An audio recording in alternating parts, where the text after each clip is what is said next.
जय हिंद बच्चों, आप सभी का मेरे चैनल पर फिर से स्वागत है। तो आज हम लोग देखते हैं हमारा गणित पंचम श्रेणी का पेज नंबर 214 और उसके आगे का हल करेंगे। ये पश्चिम बंगाल बोर्ड का है। अगर वीडियो पसंद आए तो अपने मित्रों में जरूर शेयर करें।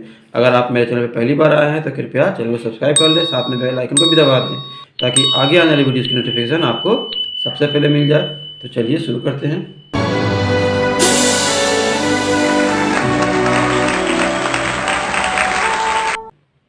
तो देखिए यहाँ दिया है 3 तीलियों को लेकर खेलें। तो यहाँ 3 तीलियाँ हैं। 3 रेखाखंडों को कैसे कैसे सजाया जा सकते हैं देखें। तो 3 तीली अगर हम खड़ा कर दें इस तरह, फिर 2 खड़ा और 1 ऊपर लगाकर, या फिर तीनों को एक के ऊपर एक करके अगर रखते हैं इस तरह, तो ये तीनों ही कोई जगह नहीं घेरती, कोई जगह को नहीं घेरती। क्या लिखा है? ये रेखाखंड समतल की किसी जगह को सीमाबद्ध नहीं करती, मतलब किसी को बंद नहीं करती। ठीक है। लेकिन यहाँ पे देखिए ये 3 रेखा है, ए बी, बी सी और ए सी, 3 रेखाखंड हैं और लिखा है अब ऊपर के रेखाखंड समतल की कुछ जगह सीमाबद्ध किए हैं, मतलब कुछ जगह को घेरे हुए हैं, बंद किए हुए हैं।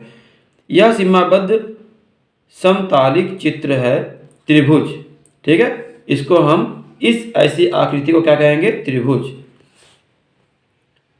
ए बी और सी शीर्ष बिंदु एवं ए बी, बी सी और सी ए भुजाएं हैं।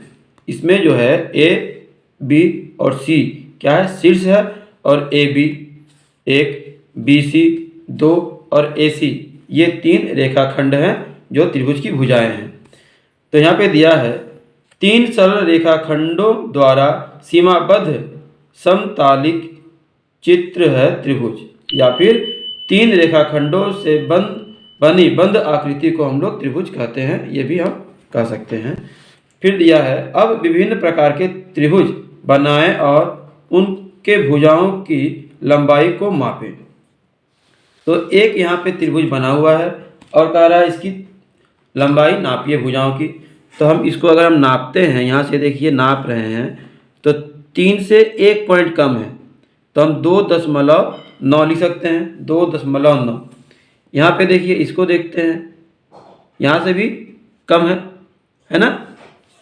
तो तीनों भुजाएं जो है वो 2.9 सेमी का है, और लिखेंगे स्केल द्वारा रेखा कि इस त्रिभुज के तीनों भुजाओं की लंबाई बराबर है। ठीक है। उसके बाद ऐसे त्रिभुज को समबाहु त्रिभुज कहते हैं, मतलब जिस त्रिभुज की तीनों भुजाएं बराबर हों उसे हम समबाहु त्रिभुज कहते हैं। यहाँ पे दिया है इस प्रकार जिस त्रिभुज की तीनों भुजाओं की लंबाई समान हो वह त्रिभुज समबाहु त्रिभुज है। चित्र में त्रिभुज ए बी सी एक समबाहु त्रिभुज है। ठीक है। आगे देखते हैं। अगला देखिए यहाँ पे स्केल द्वारा ए बी और ए सी को मापिए। तो ए बी को अगर हम माप रहे हैं, यहाँ देखिए तो 2 आ रहा है, ये भी 2 आ रहा है। फिर बी सी को नाप रहे हैं तो 1.6 आ रहा है। ठीक है।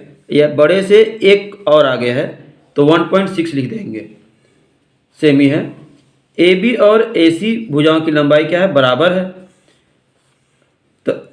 तो इसलिए त्रिभुज ए बी सी एक समद्विबाहु त्रिभुज है, मतलब जिस त्रिभुज की दोनों भुजाएं बराबर हों उसे एक समद्विबाहु त्रिभुज कहते हैं। अब यहाँ देखिए अगर हम पी क्यू नापते हैं तो पी क्यू 2.1 आ रहा है।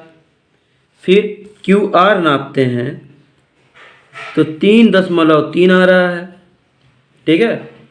और पी आर नापते हैं तो 4 पूरा आ रहा है, तो हमने वही लिखा है।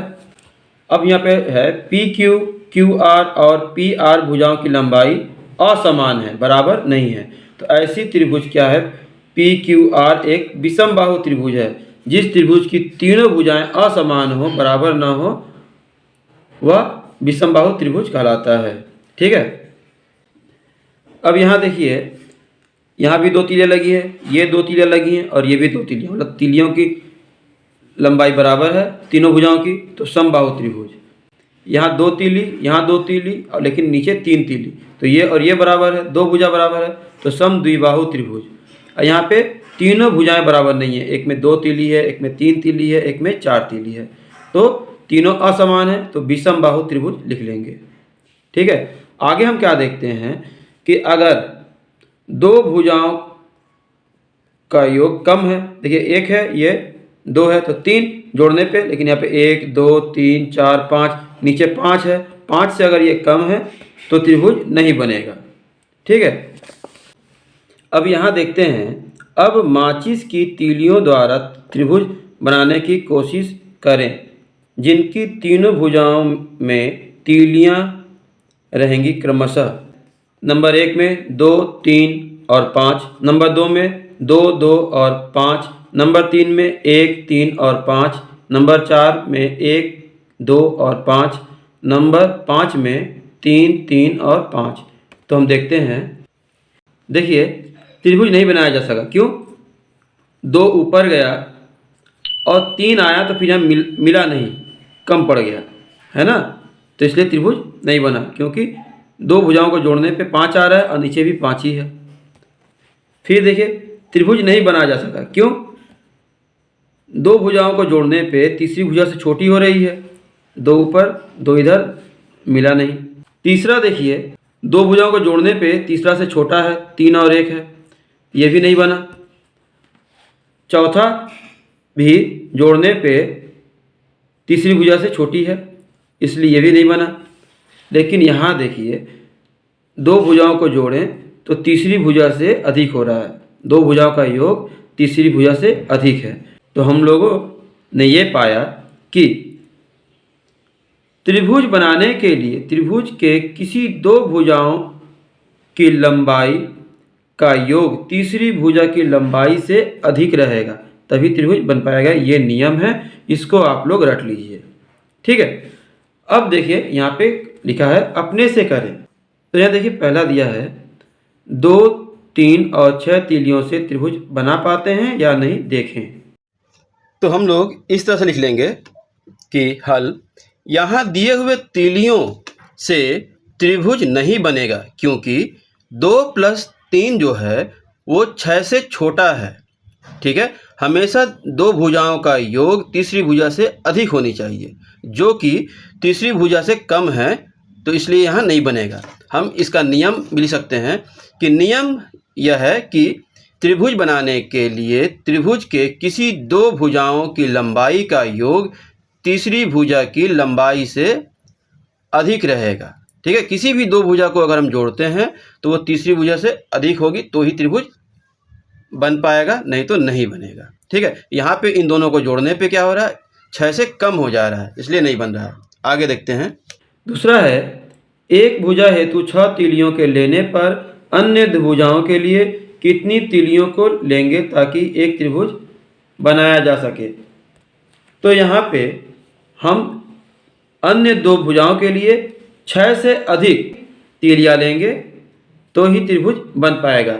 हम इस तरह लिख भी सकते हैं, जैसे तीनों भुजाओं की लंबाई क्रमशः या तो 6 1 6 हो, जिससे 6 और 1 को जोड़ने पे तीसरी भुजा से बड़ी हो जाए, या फिर यहाँ पे हो रहा है 6 6 तीसरी भुजा से बड़ी हो जा रहा है इस तरह, या फिर 6 2 5 होना चाहिए, जैसे 2 और 6 को जोड़ेंगे तो 5 से अधिक, 2 और 5 को जोड़ेंगे तो भी 6 से अधिक।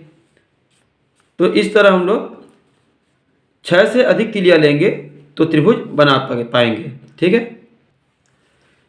तो आज यहीं तक रहे, अगली वीडियो में आगे के पेज को हम देखेंगे। तब तक के लिए धन्यवाद।